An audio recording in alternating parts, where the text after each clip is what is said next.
शादी ब्याह के मौके पर आतिशबाजी करके, रंडियां नचवा करके, नाच गाने करवा करके तुम अल्लाह और रसूल को नाराज करने का सबब ना बनो। डीजे तो आपने बजाया, नाच गाना आपने कराया, रंडियां आपने नचवाई, लेकिन ना जाने कितने बच्चों की नींदें उड़ा दी, ना जाने कितने बूढ़ों का चैन छीन लिया, ना जाने कितने बेचारे जानवर बुदक जाते हैं। ऐसे हाल में तुम सिर्फ अपनी खुशियों का मुजाहिरा करने के लिए ये तमाम शैतानी काम कर तो लेते हो, लेकिन एक बात याद रखना, तुम्हारी इस गंदी हरकत से किसी भी मोमिन का दिल टूट गया तो खुदा की कसम दुनिया भी बर्बाद हो जाएगी, आखिरत भी। आयत करीमा की तिलावत से मैंने खुद को मुशर्रफ किया है। अल्लाह फरमाता है और अच्छे काम करो ताकि तुम कामयाब हो जाओ, मगर आओ थोड़ा मुस्लिम समाज सोसाइटी पे गहराई से नजर डालें। अगर आप अच्छा काम ना कर सकते हो तो कम अज कम बुरा काम करने की भी कोशिश ना करें। अगर आपसे अच्छा काम ना हो रहा हो तो कम अज कम बुरा काम करके लोगों को तकलीफ ना पहुंचाएं। एक तारीख में एक नाम आता है जिसका नाम हजरत अब्दुल्ला इब्ने मुबारक। क्या नाम? हजरत अब्दुल्ला इब्ने मुबारक। जवानी का आलम है और जवानी के अय्याम में हजरत अब्दुल्ला इब्ने मुबारक रदी अल्लाह तबारक व तआला अन्हु इतने बड़े मुहद्दिस गुजरे हैं, इतने बड़े मुहद्दिस गुजरे जिनके बारे में ये कहा गया है कि एक वक्त में 40,000 तलबा आपसे हदीस का दर्स हासिल करते और हदीस का इल्म, कुरान का इल्म सीखने का हौसला और जज्बा कैसे अब कहां पैदा हुआ? जवानी का आलम है, एक लड़की पे दिल आ गया और दिल आने के बाद बातचीत हुई, इंतजार किया गया, फला जगह मुलाकात करना है। पूरी रात सर्दी में हजरत अब्दुल्ला इब्ने मुबारक खड़े रहे। रात गुजर गई पूरी उनके ऊपर सर्दी में। वादे के मुताबिक जिस लड़की से वादा किया गया था वो ना आई। इतने में अल्लाह के घर से मस्जिद की आवाज आती है, अल्लाहु अकबर अल्लाहु अकबर। फौरन दिल में ख्याल आता है हजरत अब्दुल्ला इब्ने मुबारक के, ये क्या मामला है? एक दुनिया के हुस्नो जमाल के चक्कर में तूने सर्दियों की रातों में अपना कीमती वक्त बर्बाद कर दिया।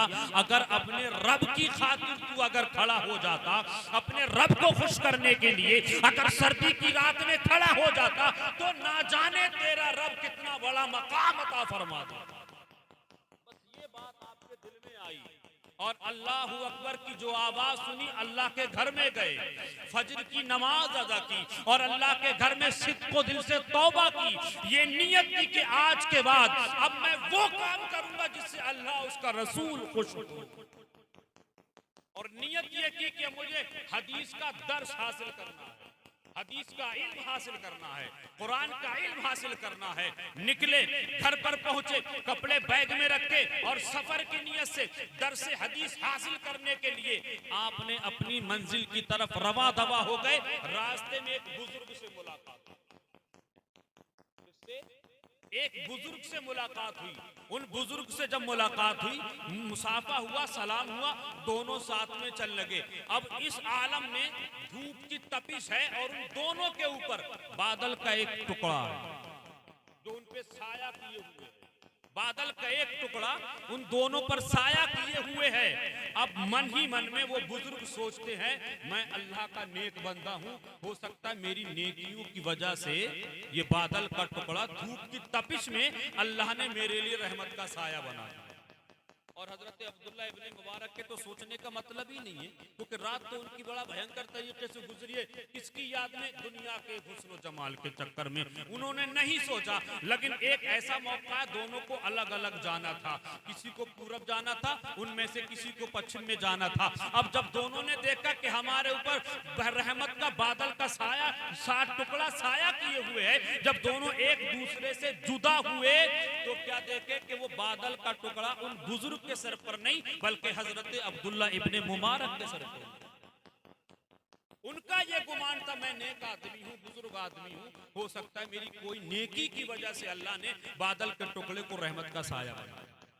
अब जब उन्होंने अपने सर पे ना देखा, अब्दुल्ला इब्ने मुबारक के सर पे देखा, फौरन करीब में गए और करीब में जाने के बाद पूछते हैं, मेरा तो गुमान ये था कि रहमत का साया बादल को टुकड़े की शक्ल में ये मेरे ऊपर होगा, मैं नेक आदमी हूँ, बुजुर्ग आदमी हूँ, मुत्तकी परहेजगार आदमी हूँ, लेकिन अभी आपने बताया था मेरे पास तो कोई ऐसी नेकी नहीं है, लेकिन फिर ये रहमत का साया बादल के टुकड़े की शक्ल में आपके ऊपर है, मेरे ऊपर क्यों नहीं है? उन्होंने जब सवाल किया तो हजरत अब्दुल्ला इब्ने मुबारक ने जवाब ये दिया कि रात जो मैंने गुजारी है अल्लाह की नाफरमानी में गुजारी है, और नमाज फजर के बाद मैंने सच्चे दिल से तौबा कर ली है, अब वो काम करूंगा जिससे अल्लाह उसका रसूल मुझसे खुश हो जाए। हो सकता है मेरी तौबा की बरकत से अल्लाह ताला ने मुझ पर बादल के टुकड़े को रहमत की शक्ल में साया बना। अब मुझे अपने रब की रहमत से ये मुकम्मल यकीन है कि अल्लाह ताला तौबा की बरकत से जब दुनिया के सूरज की तपिश से रहमत के साए बादल के टुकड़े से मेरी हिफाजत कर रहा है, इंशाअल्लाह इसी तौबा की बरकत से मेरा रब मैदान महशर में जहन्नम की आग से बचाए। वो हजरत अब्दुल्ला इब्ने मुबारक रज़ी अल्लाह ताला जिनके बारे में हजरत इमाम आजम अबू हनीफा बयान फरमाते हैं, परवरदिगार आलम ने अगर मुझसे मैदान महशर में पूछ लिया, ए इमाम आजम अबू हनीफा मेरे लिए क्या तोहफा लाए हो, मेरे लिए क्या लाए हो, वो बयान फरमाते हैं मैदान महशर में जब रब मुझसे पूछेगा कि मेरे लिए क्या लाए हो, मैं अब्दुल्ला इब्ने मुबारक को पेश कर दूंगा, मैं अब्दुल्ला इब्ने मुबारक को पेश कर दूंगा। जैसे हिंदुस्तान की सरजमीन पर एक शहर है जिसका नाम महारारा मुतहरा है, उस महारारा शरीफ की सरजमीन पर अल्लाह के नबी सल्लल्लाहु अलैहि वसल्लम के शहजादे तशरीफ फरमा है, जिनको दुनिया आले रसूल महरवी के नाम से जानती है, और ये आले रसूल महरवी बरेली के अहमद रजा के पीर व मुर्शिद हैं। वो बयान फरमाते हैं कि जब रब तबारक व तआला क़यामत में मुझसे पूछेगा, ए आले रसूल क्या लाए हो, तो मैं अहमद रजा को पेश कर दूंगा। क्योंकि एक उस्ताद के बहुत सारे शागिर्द होते हैं, एक बाप के कई बेटे होते हैं, एक पीर के कई मुरीद और खलीफा होते हैं, लेकिन उसमें कुछ मुरीद ऐसे होते हैं, कुछ शागिर्द ऐसे होते हैं, कुछ नेक साले बेटे ऐसे होते हैं कि जिन पर वालिदैन को नाज होता है, जिन पर पीर को अपने उनमें से कुछ मुरीदों पर नाज होता है। ये शान है अब्दुल्ला इब्ने मुबारक की। इमाम आजम अबू हनीफा के हजारों लाखों सैकड़ों करोड़ों शागिर्द हैं, लेकिन उन शागिर्दों में इमाम आजम को अगर किसी पर नाज था तो वो हजरत अब्दुल्ला इब्ने मुबारक है। आले रसूल महरवी के ना जाने कितने मुरीद हैं, ना जाने कितने खुलफा हैं, ना जाने कितने चाहने वाले हैं, लेकिन हजारों लाखों करोड़ों के मुरीदों में अगर आले रसूल महरवी को अगर किसी पर नाज था तो वो नकी अली खान का बेटा अहमद रजा था। वो अब्दुल्ला इब्ने मुबारक रज़ियल्लाहु तबारक व तआला अन्हु, आपके वालिद गिरामी मुबारक रज़ियल्लाहु तआला अन्हु किसी बहुत बड़े अमीर ज़ादे, बहुत बड़े बादशाह के यहाँ मुलाजिमत करते थे, नौकरी करते थे, अनार के बाग की देखरेख करते थे, रखवाली किया करते थे। उसका दोस्त एक दिन मिलने के लिए आया, और मिलने के बाद जब दोस्त अपने दोस्त के पास जाता है तो खाने को भी पूछा जाता है, पीने को भी पूछा जाता है। उसने कहा मेरे बाग में तशरीफ लाए हो, आज मैं तुम्हें मीठे मीठे अनार खिलाता हूँ। मुबारक को आवाज दी, मुबारक इधर आओ, और मेरे मेहमान खास यहाँ पर तशरीफ लाए हैं, कोई मीठा अनार हो तो वो ला के पेश करो, कोई मीठा अनार हो तो लाके पेश करो। हजरत मुबारक ने बहुत सारे अनार तोड़े। अब जिस अनार को तोड़ा जाता था वो दोनों दोस्त बैठ करके खाने के लिए तशरीफ फरमा है। जिस अनार को तोड़ा, दो चार दाने खाए तो खट्टा, दो चार दाने खाए खट्टे। फिर मुबारक से कहा भाई देख के लाओ, संभल के लाओ, ये सारे के सारे अनार खट्टे हैं। पूरब से लेके पश्चिम तक, उत्तर से लेके दक्षिण तक, चारों तरफ जितने बाग में जितने अनार के पेड़ थे, सब में से थोड़े थोड़े एक एक दो दो दाने तोड़ करके लाए, लेकिन सारे के सारे कच्चे और खट्टे निकले।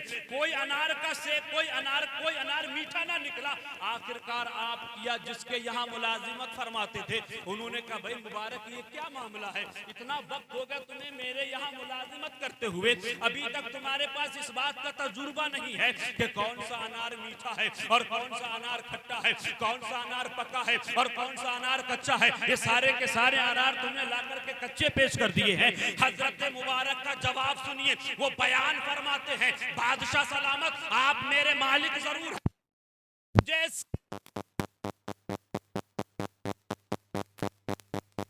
मीठे और खट्टे को चेक करने के लिए नहीं रखा है। आपने मुझसे कभी नहीं कहा चेक कर लेना, खा के देख लेना। आपने सिर्फ ये कहा था कि बाग की रखवाली करना है, बाग की देखरेख करना है। ये जवाब सुन के उसके पास जो दूसरा दोस्त था ना, वो कहता है तुम्हारे बाग में एक नौकर आदमी, एक मुलाजिमत करने वाला, इतना परहेजगार, इतना बड़ा मुत्तकी, जिसने आज तक एक अनार खाया तक नहीं। अगर खाया हुआ होता, चेक किए हुए होते तो पता चल जाता कौन मीठा है, पता चल जाता कि कौन खट्टा है। लेकिन आपके दोस्त ने जब ये सुना, ये जवाब सुना, सुनने के बाद कहता यार मैं तो कुर्बान जाऊं तुम्हारे नौकर पर, कुर्बान जाऊं तुम्हारे मुलाजिम की मुलाजिमत पर। उन्होंने बेसाख्ता कहा तुमने मुझसे बाग की रखवाली के लिए कहा है, अनार चखने के लिए नहीं कहा है, अनार चेक करने के लिए नहीं कहा है। ये दोस्त अपने दोस्त के पास से उठा और अपने मकान पर पहुंचा और अपनी बेगम से कहता है हमें जिस नेक लड़के की तलाश थी, मैं अपने उन्वान पे आ रहा हूं, तकरीर इंशाअल्लाह हाफिज मोहसिन पे खत्म हो जाएगी। वो अपनी बेगम से कहता है हमें जिस नेक लड़के की तलाश थी, जिस मुत्तकी परहेजगार लड़के की तलाश थी, अल्लाह का करम है वो मिल गया है। सारा वाकया उस दोस्त ने जब अपनी बेगम से कहा तो बेगम कहती है फिर ताखीर क्यों करते हो, देर क्यों करते हो, जाओ अपनी बेटी का रिश्ता उससे कर लिया जाए, अपनी बेटी का। और ये सुन लें आप, जब रिश्ता किया जाता है बेटी का या बेटे का, तो हसब व नसब देखो, हुस्न जमाल देखो, खानदान देखो, माल देखो और दीन देखो। मगर नबी फरमाते हैं बेटी दो या बेटी लो, खानदान पे इतना गौर ना करो, हसब व नसब पर इतना गौर ना करो, दुनियावी माल और दौलत पे गौर ना करो, दुनियावी हुस्न जमाल पे गौर ना करो।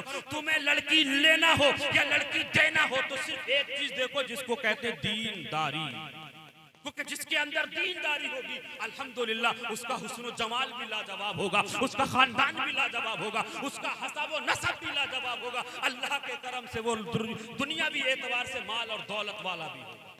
लेकिन आज बहुत कम लोग हैं हजरत, बहुत कम लोग हैं जो ये पूछते हैं बेटी नमाज पांचों टाइम की पढ़ती है या नहीं पढ़ती है, बेटा पांचों टाइम की नमाज पढ़ता है या नहीं पढ़ता है। अमूमन यही सवाल होता है, लड़के का कारोबार क्या है, लड़के का बिजनेस क्या है, ये तो तलाश करते हैं। लड़का जुआ तो नहीं खेलता, लड़का शराब नोशी तो नहीं करता, लड़का 2 नंबर का काम तो नहीं करता, ये भी पूछना जरूरी है। लेकिन इससे क्या ज्यादा कहीं पूछना ये जरूरी है लड़का नमाजी है या नहीं है, लड़का दीनदार है कि नहीं है, लड़का परहेजगार है कि नहीं है, लड़का मुत्तकी है या नहीं है। अगर लड़का दीनदार है और लड़की भी दीनदार है तो घर में जो फूल खिलेंगे ना अल्हम्दुलिल्लाह दीनदार ही पैदा होगा।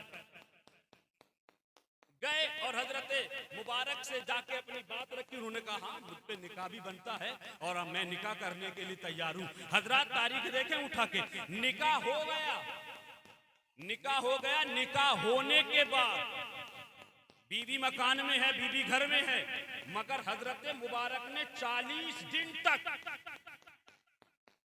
अपनी बीवी से मुलाकात न की।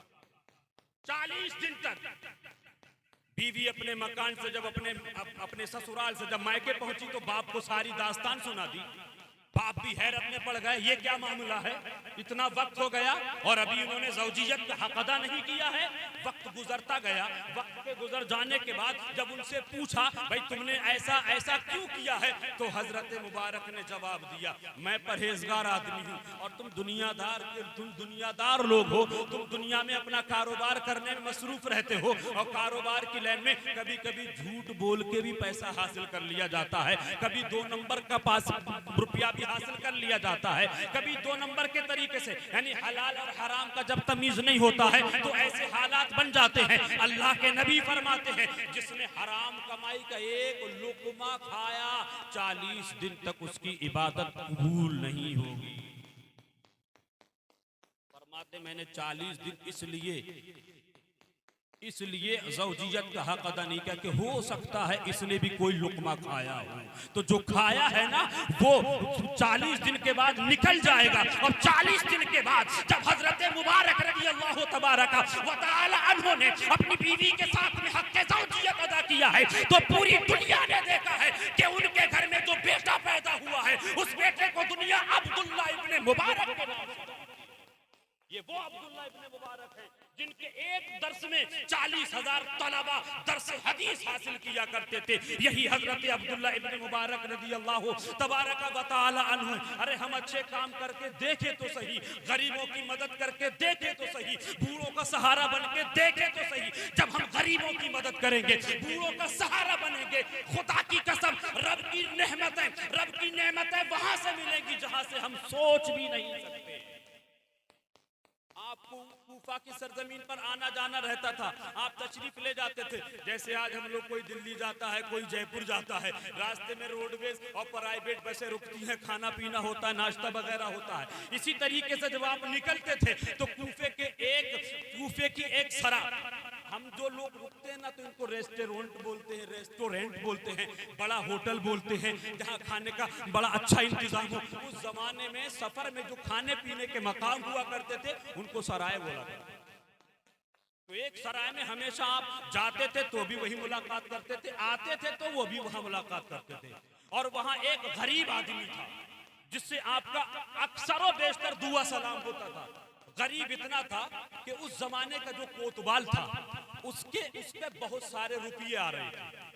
आप एक मर्तबा जब उस सराय में पहुंचे, लोगों से पूछा यार फला बंदा मुझे मिलता था, मुलाकात होती थी, लेकिन आज वो बंदा नहीं मिला है, क्या मामला है? लोगों ने कहा उसको आज कोतवाल उठा के ले गया है और कोतवाल का उस पर कर्जा आ रहा था। अब कोतवाल ने ये कहा है कि जब तक तू कर्जा अदा नहीं करेगा तुझे आजाद नहीं किया जाएगा। हजरत अब्दुल्ला इब्ने मुबारक कोतवाल में पहुंचे और पहुंचने के बाद कहते भाई जिस गरीब को आप उठा करके लाए हो मैं उसके ताल्लुक से कुछ बातचीत करना चाहता हूं। जब आपने कोतवाल को एक सेट में ले गए और जाने के बाद का मैं अगर इसका हक अदा कर दूं, इस पर जो तुम्हारी रकम जो कर्जा है अगर वो मैं अदा कर दूं तो क्या तुम इसको आजाद कर दो?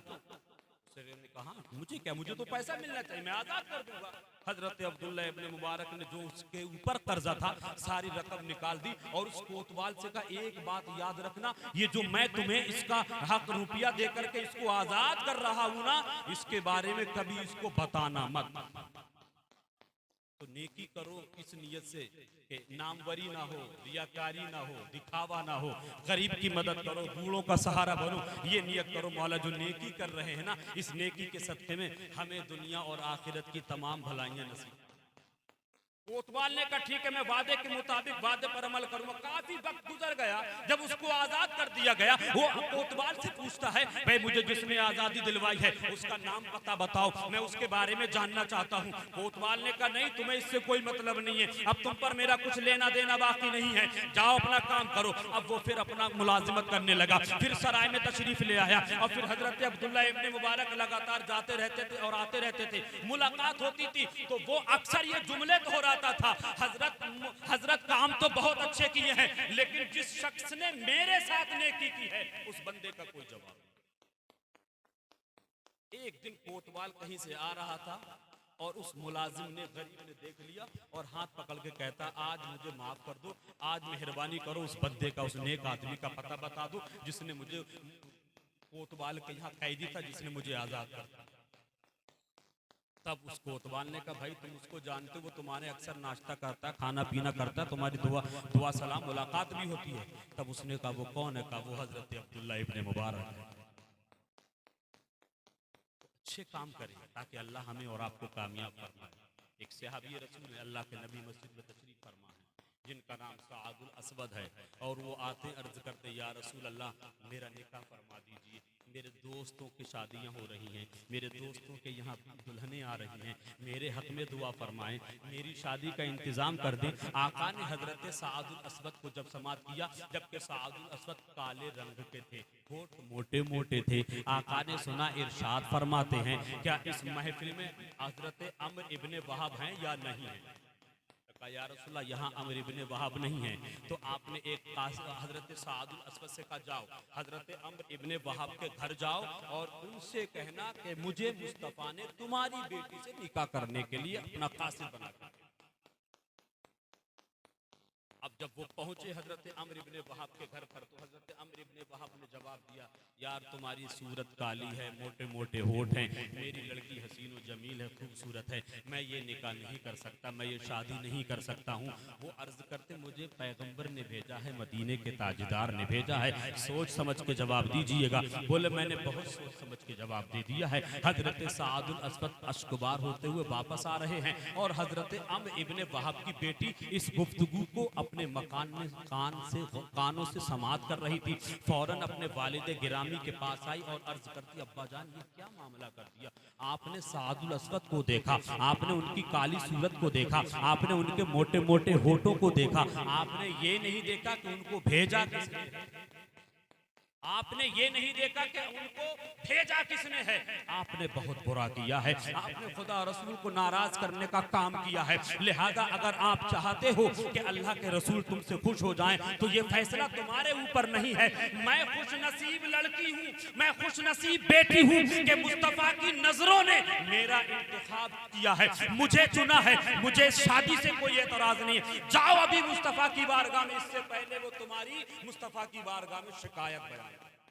हजरत सादुल अश्कबार होते जाते काश मैं भी खूबसूरत होता, काश मैं भी हसीन व जमील होता, मेरे भी नॉर्मल होठ होते, लोग मुझसे प्यार करते, मोहब्बत करते। आज मेरे मोटे मोटे होठों ने, मेरी काली सूरत ने निकाह से फिर मुझे दूर कर दिया है। ये जाते जाते नबी की बारगाह में जब अर्ज करते या रसूलल्लाह अम्र इब्ने वहाब ने ऐसे ऐसे जवाब दिया है, मुझे फरमा दिया है। आका करीम सल्लल्लाहु अलैहि वसल्लम समाअत करते हैं, इतने में हजरत अम्र इब्ने वहाब पीछे से महफिल में तशरीफ ले आए,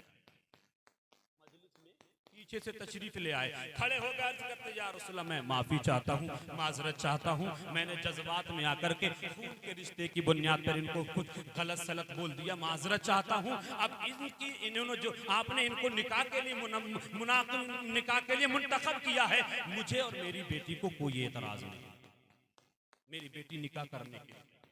आका फरमाते हैं इनकी शादी का इंतजाम किया जाए। अर्ज करते हैं सादुल असवद या रसूलल्लाह मेरे पास इतना रुपया पैसा नहीं कि मैं महर के पैसे भी अदा कर दूं। आका फरमाते हैं हजरत अब्दुर रहमान इब्ने औफ के पास जाओ। वो हजरत अब्दुर रहमान इब्ने औफ जिनको मेरे नबी ने चलते फिरते दुनिया में जन्नत की बशारत, ये गए हजरत अब्दुर रहमान इब्ने औफ ने 400 से ज्यादा दिरहम अता फरमाया और भी सहाबा ने बढ़ चढ़ करके अपना अपना ताउन पेश किया। आका फरमाते जाओ बाजार में जाओ, दुल्हन के लिए कपड़ा लाओ, दुल्हन के लिए तोहफे लाओ, दुल्हन के लिए खुशबू खरीद के लाओ और कुछ अपना साजो सामान खरीदो। पैगंबर आज़म सल्लल्लाहु अलैहि वसल्लम का ये आशिक हजरत सादुल असवद मदीने के बाजार में तशरीफ ले जा रहे हैं, साजो सामान खरीद ही रहे थे। इतने में चंद कुफ्फारो मुशरिकीन ने मदीने पे हमला कर दिया, चंद कुफ्फारो मुशरिकीन ने मदीने पर हमला कर दिया। आओ इस्लाम को बचाने वालों, आओ इस्लाम का तहफ्फुज करने वालों। हजरत सादुल असवद रदियल्लाहु ताला अन्हु ने जब ये ऐलान समाअत किया है तो जो पैसा आप अपनी बीवी के तोहफे के लिए लेके गए थे, अपनी बीवी के कपड़ों के खुशबू के लिए लेकर के गए थे, आपने उन पैसों से एक घोड़ा खरीदा और एक तलवार खरीदी। कुफ्फार मुशरिकीन के नरगे में अल्लाहु अकबर की सदाएं बुलंद करते हुए आपने जो तलवार का जो दुनिया के सामने मुजाहिरा पेश किया है, न जाने कितनों को जहन्नम रसीद पहुंचा दिया। आखिर एक बंदा कहां तक कब तक किससे लड़ता? आखिरकार हजरत सादुल असवद रदियल्लाहु ताला अन्हु शहीद हो गए और शहीद होने के बाद जब नबी को पता चला, नबी के सहाबा को पता चला, सारे के सारे मदीने में आ गए। तो क्या देखा कि हजरत सादुल असवद जामे शहादत नोश फरमा रहे हैं और मुस्तफा सादुल असवद के सर को अपने गोद में रखे हुए हैं और इरशाद फरमाते हैं किसने कहा तू बदसूरत है, किसने कहा तू काला है? मैं कहता हूं तुझसे ज्यादा हसीन और जमील कोई नहीं, मैं कहता हूं तुझसे ज्यादा खूबसूरत नहीं। पैगंबर आजम सैयद आलम सल्लल्लाहु अलैहि वसल्लम की गोद में हजरत सादुल असवद ने जामे शहादत नोश फरमाया है और नोश फरमाते जाते थे और जुबान से फरमाते जाते थे, तू बड़ा खूबसूरत है, बड़ा बाकमाल है, बड़ा मुत्तकी है, तूने मेरा दिल जीत लिया है, तूने रब को राजी कर लिया है, तूने रब के रसूल को राजी कर लिया है। यानी रोते थे और रोने के बाद फिर मुस्कुराते थे। सहाबी अर्ज करते, या रसूल अल्लाह, इस मौके पर ये हंसना और ये रोना समझ में नहीं आता है। आका फरमाते हैं, मेरी आंखों से आंसू इसलिए निकल रहे हैं कि मेरा सहाबी मुझसे जुदा हो रहा है, और मैं मुस्कुरा इसलिए रहा हूं कि मैं अपने माथे की निगाहों से जन्नत में सादुल अस्वद का खूबसूरत महल देख रहा हूं। ये हाफिज मोहसिन साहब की शादी हुई, अल्लाह इनकी शादी में बेपनाह बरकतें अता फरमाए, इनकी और इनकी ज़ौजा की उम्रों में बेपनाह बेशुमार खैर और बरकतें अता फरमाए। इसलिए अल्लाह ने पैसे वाला बनाया है। बेटी का निकाह कीजिए, बेटों की शादियां कीजिए, लेकिन अल्लाह का शुक्रिया अदा करने की नीयत से इस तरीके की महफिलों का भी इनाकात कीजिए, गरीबों की मदद कीजिए। वफ़अलुल खैरा लअल्लकुम तुफ्लिहून, और अच्छे काम करो ताकि तुम कामयाब हो जाओ। अल्लाह ताला की मुकद्दस बारगाह में दुआ है कि अल्लाह हमें और आपको, तमाम आलम इस्लाम के खुश अकीदा मुसलमानों को पैगंबर आजम सैयद आलम सल्लल्लाहु अलैहि वसल्लम के सदक़े में इस्लाम के उसूल और कवाइद पर सख्ती से अमल करने की हिम्मत और तौफीक नसीब फरमाए। मौला मेरे बोलने में कसदन साहिबन कोई छोटी बड़ी गलती खता सरजद हो गई हो, मौला उसको माफ़ फरमा कर अपनी बारगाह में कबूलियत के मनसब पर फाइज फरमा। अस्तगफिरुल्लाह रब्बी मिन कुल्लि ज़म्बि व अतूबु इलैह। सिद्को दिल से कलमा तैयबा पढ़ लें, अशहदु अल्ला इलाहा इल्लल्लाहु मुहम्मदुर रसूलुल्लाह। हश्र तक डालेंगे हम पैदाइश से, मौला की धूम मिस्ल फारस नजद के किले गिराते जाएंगे। खाक हो जाएं अदू जलकर मगर हम तो रजा, दम में जब तक है दम जिक्र उनका सुनाते जाएंगे। इस्लाम जिंदाबाद, मुसलमान पाइंदाबाद, मसलके आला हजरत जिंदाबाद। खूब की सैर चमन फूल चुने शाद रहे, बाग में जाता हूँ गुलशन तेरा आबाद रहे। रहा गुलशन तो फूल खिलते रहेंगे, रही जिंदगी तो इंशाअल्लाह हम और आप मिलते रहेंगे। वमा अलैना इल्लल बलाग। अस्सलामु अलैकुम व